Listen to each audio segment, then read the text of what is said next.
is gone. Why, Jesus goes from newborn to 12 years old in 3 weeks.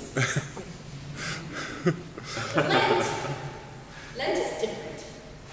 Lent lasts 6 weeks, 40 days, not counting Sundays, because even in the church there are loopholes. 40 days of listening to the stories of Jesus' 3 years of ministries on earth. You learn of his miracles, of his verbal sparring with the literati of the day, of his frustrations with his followers, who never seem to quite get it, of his physical pain, and of his conversations with his Father. Throughout all these 6 weeks of Lent, there is an emotion or feeling that seems to me to permeate the entire season, and that is a feeling of hope. Lent is 6 weeks of Jesus giving us hope. In the Old Testament lesson of today, Jeremiah is offering hope to the Jews. At this point in their history, the Jews are in exile, living in captivity as slaves in Babylon.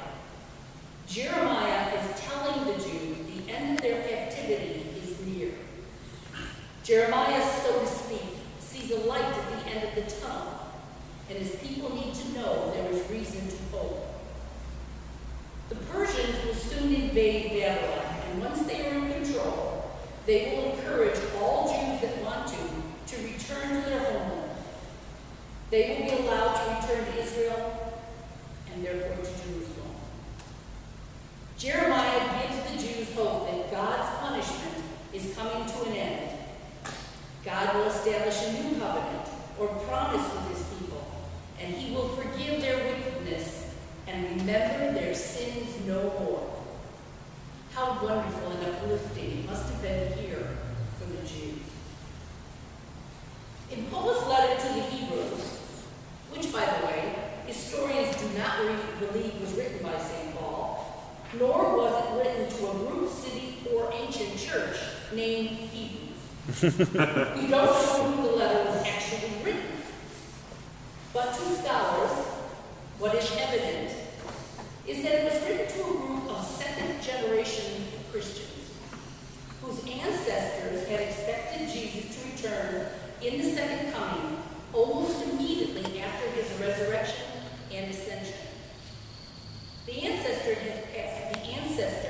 had passed away, and their children and grandchildren were greatly discouraged and in spiritual lethargy. In other words, they had begun to doubt Jesus would ever return. They had lost their hope. The letter was written to restore their hope in the resurrection, to restore their hope in a new life. The writer of this letter states hope can come through obedience. Just as Jesus obeyed God by submitting to pain and death, Christians can use obedience to God to gain hope of salvation. In today's gospel, St. John explains to us Jesus is trying to tell his disciples the end of his ministry is in sight. The hour is coming for the Son of God, Son of Man, to be glorified. The hope of the resurrection is soon to be fulfilled. Jesus says, "When I am lifted up from the earth, I will draw all people to myself." And the new covenant is upon us.